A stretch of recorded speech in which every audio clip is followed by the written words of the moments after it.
Le commerce triangulaire. Le commerce triangulaire fait référence au commerce qui fut mis en place par divers États européens au XVIIe et XVIIIe siècle entre l'Europe, l'Afrique et les Amériques. Il fait aussi référence au commerce mis en place par la France au XVIIIe siècle avec ses colonies de la Nouvelle-France et des Antilles. Cette vidéo traite du commerce entre l'Europe, l'Afrique et les Amériques au XVIIe et XVIIIe siècle.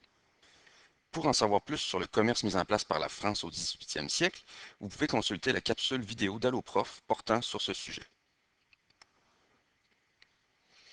Le commerce triangulaire mis en place par différents États européens au XVIIe et XVIIIe siècle crée un vaste réseau commercial entre l'Europe, l'Afrique et les Amériques. L'Europe regroupe les différentes métropoles qui créent et profitent de ce commerce. L'Afrique joue un rôle important dans ce commerce. En fait, c'est de là que partent des milliers d'esclaves qui travailleront ensuite dans les colonies, notamment pour y exploiter les ressources. Finalement, les Amériques représentent les diverses colonies de différents États européens comme la Grande-Bretagne, la France, le Portugal, l'Espagne et la Hollande. Le commerce entre les métropoles et leurs colonies se fait maintenant sur tous les continents de la planète. Il transforme l'économie. C'est le début de l'économie monde. Le concept d'économie monde fait référence à l'ensemble des échanges commerciaux qui se font entre tous les continents du globe. Voici les trois pôles du commerce triangulaire représentés sur une carte. Le nom commerce triangulaire vient du fait que la route maritime que l'on emprunte a la forme d'un triangle. Alors, en premier lieu, des produits manufacturés, comme des outils, des armes, des tissus, des métaux, provenant d'Europe, sont envoyés en Afrique où ils seront échangés contre des esclaves noirs africains.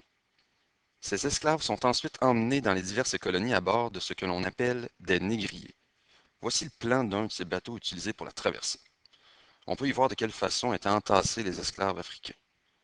La traversée, qui devait être très difficile, était d'une durée d'environ 1 à 3 mois, dépendamment de la destination. Une fois rendus en Amérique, les esclaves étaient utilisés pour effectuer divers travaux, notamment dans les champs. Ils n'avaient aucun droit et étaient considérés comme des biens meubles. Des matières premières et des produits tropicaux tels que le café, du sucre et du rhum partaient alors en direction de l'Europe. Au bout du compte, ce sont les métropoles européennes qui bénéficient le plus du commerce triangulaire. Les colonies d'Amérique enrichissent les métropoles en leur fournissant des richesses.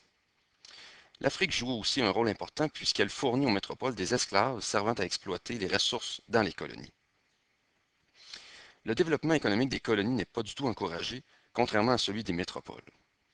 De plus, les colonies sont des débouchés pour les produits européens, leur population étant des consommateurs de produits fabriqués en Europe. Au bout du compte, le commerce triangulaire est très profitable pour les métropoles. Tout au long de la route, les navires ne sont jamais vides, ce qui rend le commerce triangulaire extrêmement efficace.